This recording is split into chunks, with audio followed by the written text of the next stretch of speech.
the Chase Thomas Podcast, for people who have nothing but time to kill.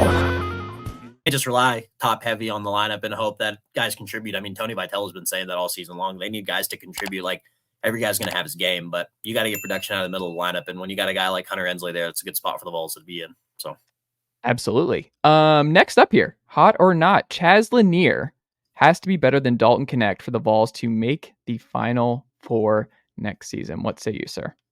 No. That's just no for me. I mean, we're talking what Dalton did last year, man. Like, insane. Like, greatest individual basketball season that people have seen out of a Vol in quite some time. I mean, Grant Williams obviously was absolutely fantastic too, but he wasn't even close to Dalton. Like, Dalton's going to be the highest drafted Tennessee Volunteer since Dale Ellis in 1983. Yeah.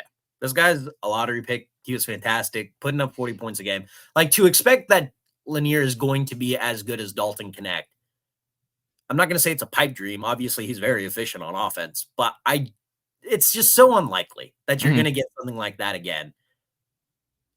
He needs to be good. Obviously, there's going to be a lot of guys that need to be good for Tennessee basketball.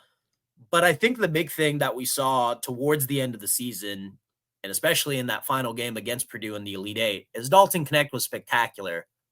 But who else was with him, right? Basketball is a team sport. Yeah. I always believe that. Obviously, one player can elevate you more than ever. I mean, I'm a big LeBron James fan. Cleveland Cavaliers, always thankful for 2016. Shout out LeBron. But it's just like one guy can elevate you, but you need guys around you to complete the puzzle, man. And it's when you got guys like Darlington Dubar coming in and Igor Milicic, and I think, and Zakai obviously coming back is a huge piece. Jemai Meshack coming back is a huge piece. All of those things are what eventually going to help the Vols make a Final Four run. You know, it's going to have to be a cohesiveness, and where you don't, I mean, you probably want some go-to guy. Like, he's going to be your certified knockdown shot in the postseason. That's the guy you're going to. That's always a great thing to have. You know, teams that make deep runs typically tend to have that dude, like the guy that got the dog in him. But like, you're going to have to also have dudes that step up around him. And I think Tennessee this season, going into the season, have dudes that are going to be built around. I expect guys like Jordan Gainey take a big step that they didn't, necessarily always make last year, and, really contribute to that role. Cameron Carr, if he can stay consistent with a shot, could really be a valuable piece for the Vols. Those are guys that are really going to have to step up and go. Like, expecting Chaz to go off for like 30, 40-point games, he might once or twice. I don't expect him to do it as much as Dalton Knecht did, because what Dalton did was just insane. I mean, it just was. And the more realistic scenario, I think, for the Vols to make a Final Four is to be a complete team, which they had at some points in times, but then, pivotal pieces kind of start falling off the tracks. They're always great defensively. Like, even though guys like Josiah Jordan-James or Santiago Vescovi weren't always like contributing on offense, their defense was spectacular.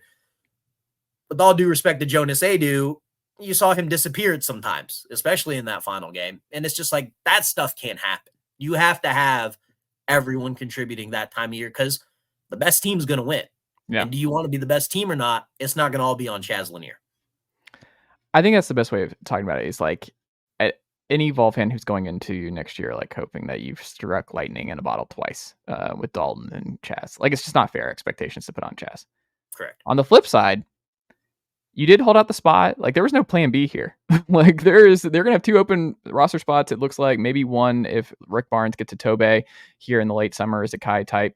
But you cleared the decks, and like, this is your show. Like, he's going to be the number one option. Darlington DeBar and Igor Milicic, like, they're going to be important factors, but this is Chaz Lanier. Like, you just made an Elite Eight. Rick Barnes is in win now mode. Like, I think it's fair to still have really, really high expectations. I mean, Bart Torvik, the analytics sites for college basketball, they still have Tennessee as the best roster in the SEC. Even with Mark Sears and company coming back for Alabama this past year, or going into this year, Tennessee's right there. I mean, I don't think he has to be as good for them to make a Final Four, but I do think Tennessee fans, it's fair to be like, look, you have more shooting with Dubar, Igor, and company. I think Tennessee's going to be a better offensive team than they were a season ago. And I know it's weird because you had Dalton, but with where Santi was last year, Jordan struggled from three in his first year, moving over from USC Upstate to Tennessee. Like, he shot in the 20s, I believe, from 3-point land. I think he'll be better. Sakai, obviously a good shooter. He'll be better from 3-point range. I think Dubard from in the 4 spot over James. I think that will be an upgrade at the shooting spot, at least more consistently. Igor, obviously. We'll see with Akpara and what that looks like. And if Estrella makes the jump in year 2, if Cam Carr makes the jump in year 2 and where his spot in the rotation is, he can score. So I don't know. I think, like you said, I think the collective unit could be better than what we saw last year. I just don't think Chaz Lanier is going to reach Dalton Knecht top 8 in the lottery potential. It's got to be, I mean, pretty much what you're expecting is that he's going to have to be the SEC player of the year. Which is doable. It's possible, but I don't fair expectation to the elite level of which Dalton Knecht was.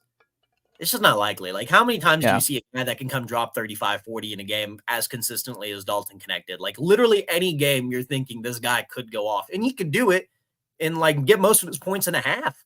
And that was the kind of the case. But no, as you said, putting that expectation on one guy to be that guy is tough, because I don't know. I don't know the conversations between Rick Barnes and Dalton Knecht, and if he was just like, I need you to be this guy. But like, likeliness of that happening, probably not.